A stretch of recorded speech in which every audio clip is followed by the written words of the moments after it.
think my favorite part about ceramics is the creative process and the process of making clay into ceramic.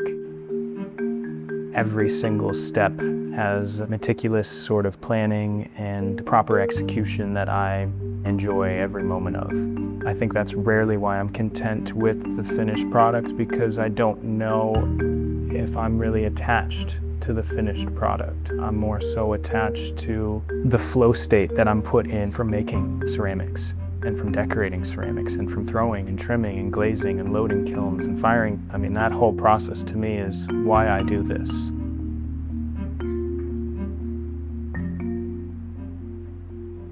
It's not an easy path, but there's never a day that I wake up and I don't want to go to work. I don't want to go to the studio. Rarely.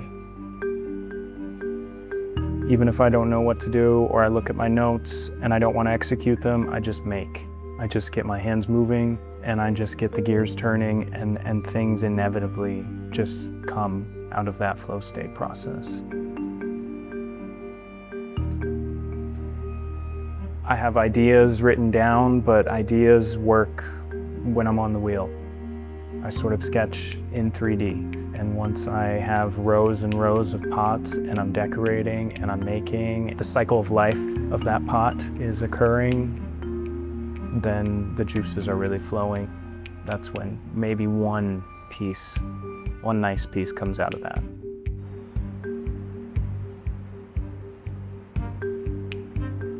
I make a lot.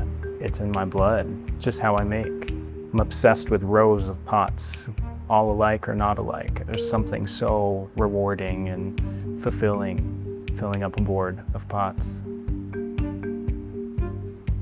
My name is Carson Culp. I am a potter, artist, craftsman, ceramic enthusiast. I have been making pots for about 12 years. Started in Portland, Oregon, worked at a number of studios in Portland, led into a one-year apprenticeship at the Leach Pottery. I've done international residencies from Japan to Italy to Mexico. I'm now a current resident artist at the Greenwich House Pottery. About 6 years ago, I came through these doors and came to see a show at the Jane Hartsook Gallery, and that moment knew that I wanted to be a resident here. I think the special thing about the Greenwich House Residency is being an artist in such a major metropolitan city. Some of the residencies I've been at have been in the middle of the woods, and I'm the only one there, and it's solitary and it's lonely.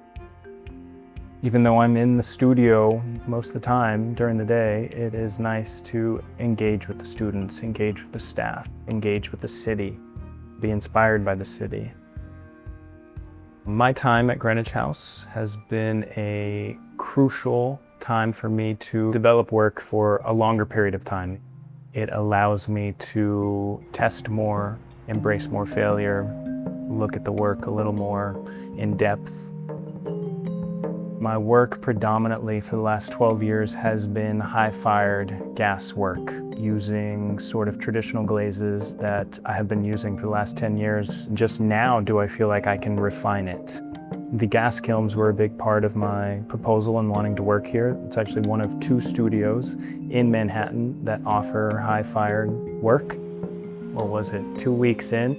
They found a leak in the gas line, which inevitably had the city turn the gas off, which is completely understandable, not their fault, something I'm not upset about. They even asked me if I wanted to change it, and I said no.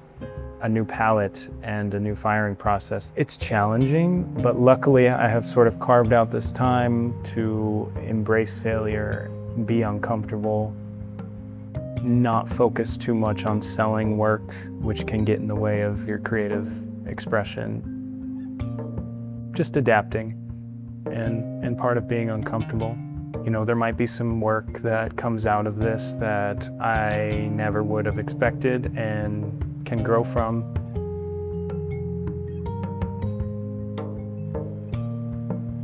I think this craft needs to be learned through the doing and should be learned through the doing. Of course, there's academic values to this craft, but achieving fine, good craftsmanship skills happens from countless hours in the studio, learning from failure, embracing failure, and trial and error. Bernard Leach once said that a good pot does not lie, nor does a good pot ask questions. It either has a visual function or a utilitarian function, and I think I strive for that in my work. I think a good pot is egoless. It preserves handmade qualities. It shows the maker and who they are, and tells you a story about the process of that pot coming alive. To me, the importance of craftsmanship and being a craftsman is the understanding of your materials, the understanding of the process, proper technique, and the legacy and the tradition that those skills and techniques came from. I think I'm one of 2 Leach potters of my generation in America now. I do feel a sense of obligation there to influence and inspire. With social media and this current studio pottery boom, it seems like people are learning more so online than they are in the field. Maybe there's a lack of attention to craft or fine craftsmanship these days. So if I can give any sort of advice or inspire with the way that I craft my work and dedicate my work to fine craftsmanship, then I think I can feel good about what I do. I didn't go to art school. I went to community college and sort of took that apprenticeship route, but through the plethora of artists that I have worked for and the establishments and the studios, gained a wealth of knowledge that people want to witness and hear about. So I think when I approach teaching, it's really to better someone else's skills, to make them look at work maybe a little differently than they did. If I can change the way a couple people think or look at craft and craftsmanship in their work, and if I can change someone's life the way my mentors changed mine, that's what I want to get the most out of this residency. Am I going to know that next year or in 5 years? No. But just that feels good, knowing that I'm a part of this legacy that has impacted lives here.